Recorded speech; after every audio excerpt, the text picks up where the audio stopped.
We've had the Samsung Galaxy S24 Ultra in our hands for almost 6 months, and I've used it a lot since January. But it does feel like there is something missing from this phone that I can't quite put my finger on.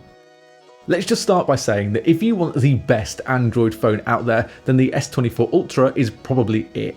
It does everything that you could possibly want from a phone, but it will set you back $1,300. But to offset that price a little bit, there is 7 years of updates, so you can kind of justify that huge price tag. If you have an S23 Ultra and you're sat on the fence about whether you should upgrade or not, I would say maybe just hold off, because it isn't the biggest leap from last year's generation. Let's talk about though what's important in a long-term review and what I look for in a phone. There's 3 things. Firstly, how good is the battery life? And then it's all about how good are the cameras. And thirdly, it's about how this phone physically holds up after you've used it every single day. And we'll tackle that first. So I'm not somebody that ever uses a case on any of my phones. I've been lucky enough to not drop anything yet, and the S24 Ultra this time round genuinely looks like I've been protecting it with my life, because this is in great condition. I've put this in drawers and bags and pockets with keys and coins, and despite all of that, I would say that this looks like it's in almost perfect condition. It might be down to the titanium that Samsung used this year, but those side rails are completely scratch free. The back has no marks on it whatsoever. Same for the display. I've not used a screen protector for the last 6 months, and it's pretty perfect. I can't see a single scratch on this, and I'm going to put that down to the Corning Gorilla Glass armor which Samsung have used this year, so I am impressed with how well this has held up. In terms of the display, I don't think you're going to get any arguments that this is probably one of the best out there. It's a 6.8-inch LTPO AMOLED 120Hz display, and it is fantastic. It's got 2600 nits peak brightness, which has been perfect whilst on holiday and in bright sunlight, and I've rarely had any problem being able to see this. There's also something on the display which is one of my favourite additions to the S24 Ultra this year, and that's the anti-reflective coating. I don't remember Samsung making a big deal out of this when they launched the S24 Ultra, but they should have done, because it makes using the phone outside and in reflective conditions so much easier. Watching any sort of HDR content on this has been a dream, and when travelling, this is my go-to phone to watch content on because it just looks so crisp and clean. It's probably one of the best displays that I've used on any phone this year. Design of the S24 Ultra, you know, we've seen it before on the S23 and the S22 Ultra, but I don't mind that because it works, and it still has that 4-camera layout on the back of the phone, and I don't mind this because it doesn't protrude, so I'm a fan. That curved display went this year, and I found it a lot easier to use, so I'm a big fan of this.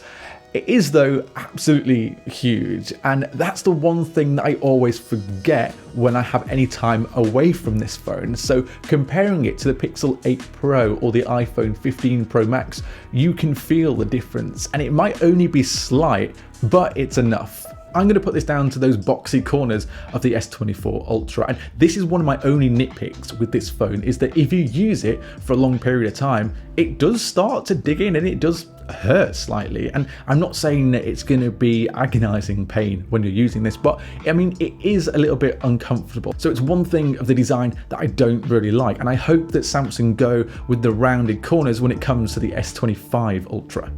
Okay, let's talk camera, and it is no secret that the photos on the S24 Ultra are very good. If you're using the main lens, telephoto, ultrawide or periscope, they all tend to look pretty much as accurate as to what you're seeing with your eye, with a little bit of extra added. My favourite thing about the photos from the S24 Ultra is that they're just ready to go. You don't have to edit them. If you want to go and post them on social media or anywhere, you don't have to mess around with it. They're perfect right out of camera. The contrast is pretty good, dynamic range works really well, and the shadows, highlights, they all seem to just be some of the best that you can get on an Android phone right now. I know not everyone is a fan of what the S24 Ultra can take for photos, and you do have things like Expert RAW mode for more control over what's being captured, but I've never really needed to use this if at all, because I'm pretty happy with how the pictures turn out right out of camera.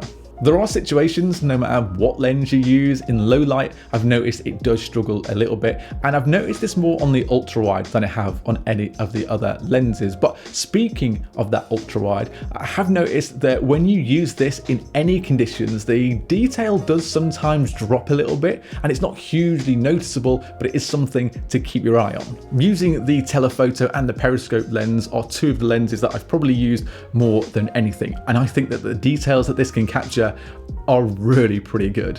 In fact, using the zoom up to around about 30 times gives you enough details to make that photo usable. But when you go beyond that 30 times, it tends to start to become not as usable. If you look at the photos that the 100 times zoom can take, they're not great and barely pass as usable. So I try and stay away from this as much as possible. For video, you can do 8K 30 frames a second, but most of the time I've just kept it at 4K 60, and I've been pretty impressed with video this year.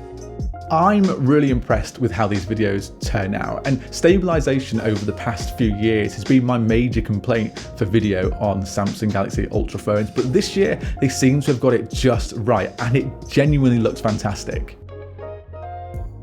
There are two things on the S24 Ultra that I've barely used this year. One of them is AI, and we'll get to that, and I might get a bit of flack for this, but the other is the S Pen. I genuinely can't remember the last time that I needed to use this. I know for some people that love the Note line of Galaxy phones, the S Pen is everything, but personally, I just don't use it, and the only thing that I have used it for is popping it in and out of the phone when I'm bored and not using anything that it can actually do. I've never needed to take notes on this, and if I've ever used that feature, it's to play tic-tac-toe on that lock screen when I'm bored. And I've just not been in a situation where I can use this as a remote shutter for the camera. I mean, it's nice that the S Pen is there, built into the phone, and it doesn't add any extra weight, but I would rather lose the S Pen and maybe lose $200 off the price, or lose the S Pen and add something which is a little bit more useful, like 3D face unlock. And that's my other complaint with the S24 Ultra. I really wish that it had 3D face unlock, because I can't use the face unlock at the moment to unlock my apps like my bank. Okay, the second feature which Samsung raved about when the S24 Ultra came out was Galaxy AI. This was a huge selling point of the S24 Ultra when it was released, and besides using Circle to search, which to be fair I have used a lot, I've kind of forgot that anything Samsung related is even there. I've never had a reason to use Note Assist. Generative Edit I've used a handful of times to remove an object, but I've mostly not needed to use this either. This is the same for things like Chat Assist and live translating calls. I've not needed to use this once, and if it wasn't there, I don't think that I'd have missed it. Don't get me wrong, these Galaxy AI features do work really well, and I'm sure there's people out there that have used them a lot more than I have. But for me, Galaxy AI hasn't really been that revelation that Samsung had marketed it to be when the S24 Ultras were released. While we're talking about software, let's just talk about One UI for a second. And after I've tweaked this just a little bit, I've really enjoyed it. First of all, you get a ton of Samsung pre-installed apps, which besides the gallery and files, I delete them all and just replace them with the Google apps. And this includes using Google Assistant and not Bixby. Then there is these small tweaks to make this a little bit more usable. Things like Good Lock to change a few lock screen items and swipe to search with the Finder. And overall, it is really nice to use. There's no lag on here. The animations are really nice. And I don't find it as awkward to use, which I did on earlier versions of One UI a few years back. So this has actually been really fun to use. There's a standout though for me on the S24 Ultra this year, and I mentioned it earlier on as one of the three things that I look for, and it's its battery. I can't remember a day since using this in the last 6 months where I've got under 10% at the end of a day.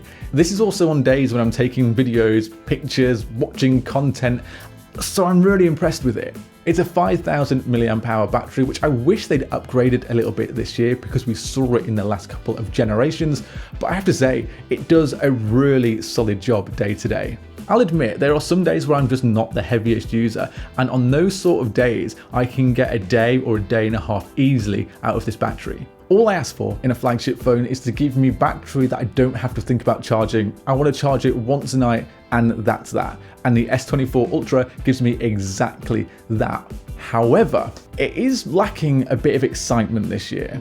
And I think that brings me back to my earlier point. There's something missing about this phone that I can't quite put my finger on, but I think it might be the fact that the upgrades from the S23 Ultra to the S24 Ultra this year just wasn't a big enough jump. You now get all of the Galaxy AI features that were exclusive to the S24 Ultra on older devices like the S23 Ultra. So what is the reason to buy an S24 Ultra?